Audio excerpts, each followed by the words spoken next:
What's going on YouTube? Here we have a 94 F150 sitting at stock height right now. We went ahead and picked up these DJM suspension Dream Beams. The front suspension on these older F150s, they do have what they call I-beams. And so what these do is kind of raise up the spindle and give it that more drop look. These are for a 3-inch drop, and then we did get the flip kit for the rear to go ahead and make that a 5-inch on the rear. I will be doing a tutorial on how to do this, because I know there is some tips and tricks that I've seen in other videos, and I can definitely link those in the description. But I'm gonna go ahead and try to knock these out myself, along with my brother's help, and we'll get this thing lowered. All right, what's going on, guys? So we got the truck lifted up on some jack stands. We did have the regular like 3-ton ones, and they weren't tall enough to kind of hold both sides up. So we went ahead and picked up these 6-ton Daytonas from Harbor Freight. They were only about $80 for both. And so we went ahead and got it jacked up.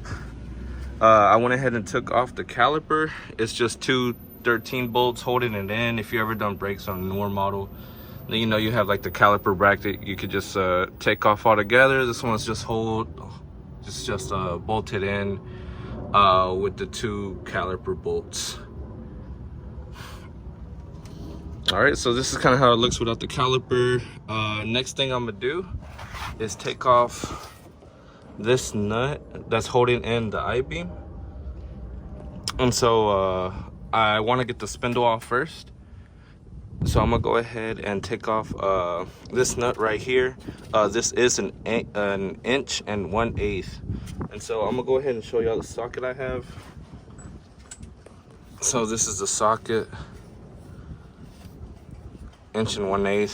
Literally just think we had this randomly, but my brother does do a lot of work to this truck, and I know these trucks take a lot of these weird socket sizes. And so I put this on here. I got a breaker bar. The breaker bar barely fit in between, but I went ahead and just got it in, broke it, took it out, and now I'm gonna just get it out with a crescent wrench. And so I'm gonna go ahead and take this out. Also, this has a cotter pin. It was just, you know, you just rip it out, or you know, you can bend the prongs and then slide it out. Not too difficult. All right, but I'll go ahead and take this off, and then I'll go ahead and unbolt this top bolt. In the next part, I'll say what size it is. I haven't seen what, but it looks like a 13 also. All right, guys, I'll go ahead and show y'all this whenever I got this taken off. Okay, guys, sorry I didn't do a little progress update because I got a little ahead of myself on it. I was just trying to figure out everything what should come off first. So the spring should definitely go ahead and come off first. It's held in right here by a 13 and a clip, and then it's held on with the nut right here. I think I explained this before. This is a 1 1/8 inch. The bottom is an 1 1/8 inch. There's another 1 1/8 inch here that holds basically the I-beam to the trailing arm. And so the spring will come out without removing this one, so don't even worry about this one right now. But there's one that goes on top that holds on the spring. I put this crescent on top, and I impacted the bottom with the 1 1/8 inch, and it went ahead and that bolt came off. I had it had everything supported with my jack underneath, and so whenever I kind of just released my jack, the spring just kind of fell out. Oh, you do also have to disconnect this control arm. I mean, this shock, which I believe is a 15. Actually, I have the bolt somewhere. Yeah, it's a 15. And then you do have to, if your spindle isn't coming straight down, I hammered the top a little with this mallet here. So I got to I left the nut on top, started hammering it. It dropped down. I did have to try to raise this up a little. You do have to take this out for the next I-beam, unless you're gonna just buy a new one. Let me see if I can wiggle this out. So yeah, here's the piece right here. It was just in there. I put this this wedge underneath it. I don't know why I'm calling it a wedge, but I was wedging this underneath it, and I hammered into it a little bit, and then I started prying up. Oh, this pry bar. And so I started prying up on it. It started to slide up, and so I decided to start hitting this bolt from the top, and the spindle came out with the whole rotor and brake assembly. And you do have to disconnect this sway bar from the spindle. So this sway bar, this nut is a 21. So just make sure you have that nearby. I'm not sure. Honestly, guys, don't judge me if I don't replace any of these parts. You know, everything can come at a later time. This is not a daily truck for me or my brother. And so we kind of just replace stuff as we go. Even though I'm already under here and looking at all this. I don't know. I'll see what he wants to do. And then if not, we'll just go ahead and throw this control arm on. I mean, throw this I-beam on. But what I'm going to do now, I'm going to take off this one. This is also an 1/8", but I don't have another one. So I'm going to just put this big crescent. And then I'm going to just impact the bottom. And then this bolt should just come right out. And then I'm going to go ahead and get back there and undo that bolt to the I-beam. So yeah, guys, that will be next, and I'll go ahead and get the sizes on that. By the way, guys, this is a base model truck.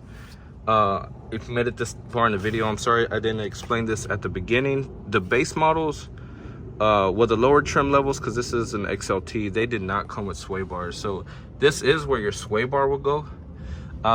If you're doing this on a truck with the sway bar, I can link other videos in the description, but basically what they said is unbolt this whole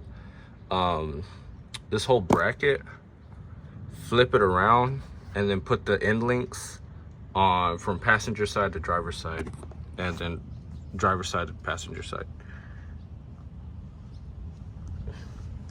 But yeah, guys, I'm gonna go ahead and start wrapping up this, start taking off this I-beam. I'm not sure if I'm gonna have to drop the trailing arm, but that one is also a 21. Behind this bracket, there's a there's a 1/8" behind there. I'm sorry, I said 21. It's a 1/8" behind there. So all these bolts to this 1, 2, 3 is a 1/8". Okay, guys, this is what the I-beam looks like. This is what you're essentially going to be replacing. So this is the old one. It connected here with that bolt through here that connects both of them, and then there's one bolt right there where you can see the holes are. And so on that one, the front is a 21, the back is an 18. And then this is the other I-beam. So I'm currently on the passenger side, so the front would be a 21, the back would be the 18. And then on this one, the front is a 18 and the back is a 21. I went ahead and just unbolted it since I was under here. But I'm gonna go ahead and get this, get some of this cleaned up. I'm gonna just hit it with some brake cleaner, hit it with a rag, just to get the surfaces smooth. And then I'm gonna go ahead and toss that other one in there and just throw a bolt in to hold it in, and then I'll see how far I get with that. All right, guys, I'll see you in the next part. Okay, guys, so big update. So I went ahead and got everything buttoned back up. Whenever you're I went ahead and replaced the tie rods, and I went ahead and got those spring bushings. I got the spring bushings from Summit Racing. I just picked these up from O'Reilly, the tie rods. I gotta put this cotter pin in. With this alignment, I'm not sure if I mentioned this. I didn't even know this. This is basically for your alignment. I think it's a caster nut.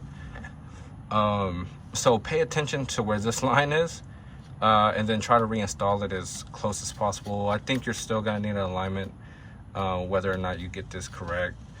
But I measured the tie rod ends whenever I installed the new ones. I went ahead and tried to get it as close as possible. Same thing with this nut. Tighten this down, so everything's pretty much just ready to go. I'm gonna just go ahead and do the brake pads, and then the front drop will be complete. One issue I did run into with this drop kit was well, not with the drop kit, but basically just with my truck, since it is an older truck, is these 1/8" bolts, they were pretty rusty, so they weren't going on smoothly, and I did not want to throw them back on, so I went ahead and picked up 1/8". I got these from Elliott's Hardware. Sorry, let me do it like this. I got these from Elliott's Hardware. I believe Tractor Supply will carry them too, and then you can also order them on Amazon. They are I can list the size and description with the thread spacing, but I'll definitely list that in description. I believe it's 5/8/16. Yes, 5/8/16s or 5/8/16 is the size of the bolt. And then these, so they are 5/8/16, and then they did come in an 1/8".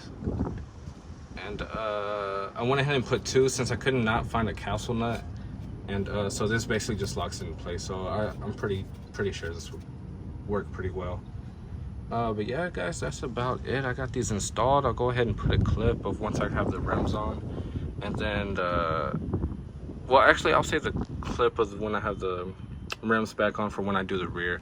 So I will be attacking the rear. I'm not sure if I'll get to that today,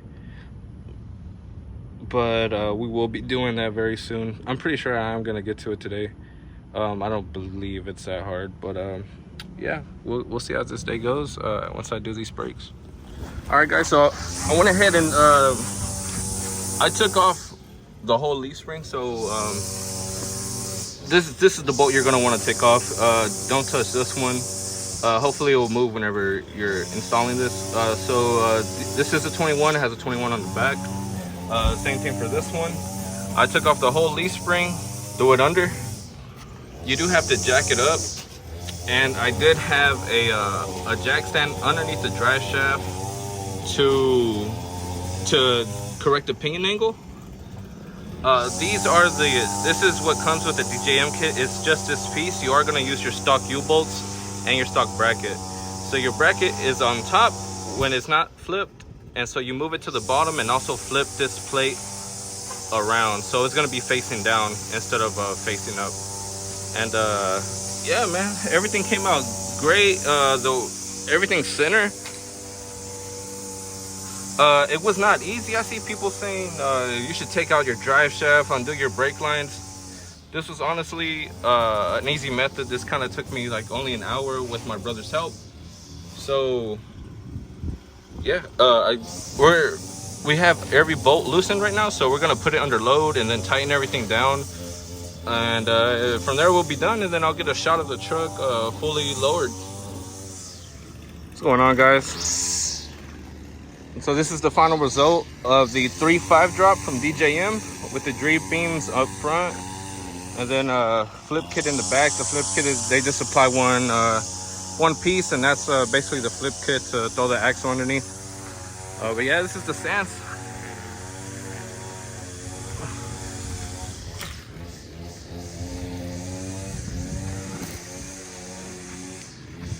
It is really low. Happy with the result. I'll probably get some rolling clips later.